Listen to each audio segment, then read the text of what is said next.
क्या मैदा सेहत के लिए नुकसानदेह है? जब मुरगन ग़िज़ाओं की बात आती है तो सेहत से मुताल्लिक सवालात जहन में उठते हैं कि आया चिकनाई वाली ग़िज़ाएं खानी चाहिए या नहीं। रोज़मर्रा ज़िंदगी में बहुत सी चीज़ें मैदे से बनती हैं, जैसे पराठा, नान, समोसे वगैरह। पिज़्ज़ा, बर्गर, पास्ता, नूडल्स जो बच्चों को बहुत पसंद हैं, सब मैदे से तैयार किए जाते हैं। बहुत सी मिठाइयाँ भी मैदे से तैयार की जाती हैं। आज की इस वीडियो में हम आपको बताएंगे कि क्या वाकई मैदा सेहत के लिए नुकसानदेह है। आप देख रहे हैं साइंस एंड सोसाइटी टीवी और मैं हूं रेस। साइंस और सेहत की ऑथेंटिक इंफॉर्मेशन के लिए हमारे चैनल को लाइक और सब्सक्राइब करेंगे तो हमारी सेहत भी बढ़िया रहेगी।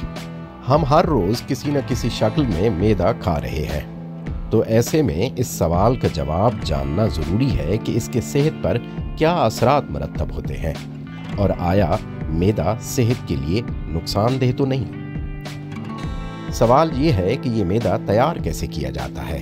क्या गंदम का आटा, मैदा और सूजी सब एक जैसे हैं? हमें मैदा खाने से क्यों गुरेज करना चाहिए?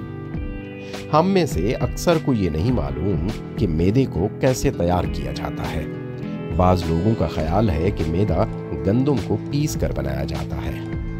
असल में गंदम के दाने को भूसे समेत पीस लिया जाए तो आटा तैयार होता है, जिससे हम घर में रोटी बनाते हैं।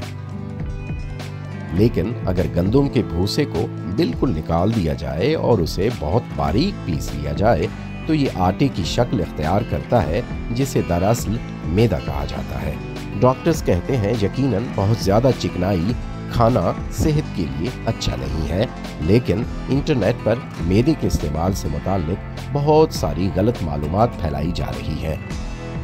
मैदे से डरने की ज़रूरत नहीं है। सवाल ये भी है कि मैदे का सफ़ेद रंग कैसे हासिल होता है, और जब गंदम का रंग भूरा होता है तो मैदा गंदम के आटे की तरह भूरे की बजाय चमकदार और सफ़ेद कैसे होता है, और क्या इसे सफ़ेद करने के लिए इसमें कोई केमिकल मिलाया जाता है? इसका जवाब है कि मैदे का सफ़ेद रंग ब्लीच के इस्तेमाल से हासिल किया जाता है, और इस अमल को ऑक्सीडेशन कहते हैं। और इस कीमियाई अमल के ज़रिए गंदम का भूरा रंग ख़त्म किया जा सकता है।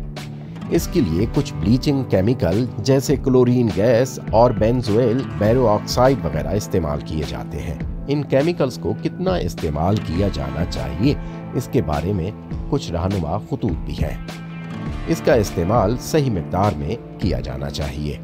माहिरीन खुराक का कहना है कि जब ब्लीचिंग के अमल के बाद मैदा बनाया जाए तो इसमें ये केमिकल मौजूद नहीं होने चाहिए। सवाल तो ये भी है कि क्या मैदे का इस्तेमाल ज़ियाबतीस का सबब बनता है?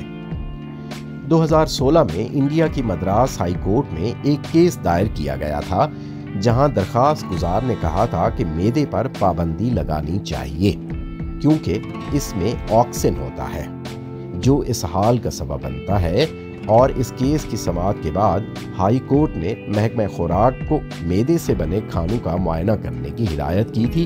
बाद अज़ां अदालत ने कहा कि महकमा खुराक के मुआयने के दौरान इस बात की तस्दीक हुई कि खाने में कोई ख़तरनाक केमिकल नहीं है। अगर हम एलोक्सिन को देखें तो ये ब्लीचिंग के अमल के दौरान आटे में नहीं पाया जाता, लेकिन ये एक ऐसा उन्सर है जो ऑक्सीडेशन के अमल के दौरान खुद को तश्कील दे सकता है। इसमें चर्बी बहुत कम मिकदार में मौजूद होती है।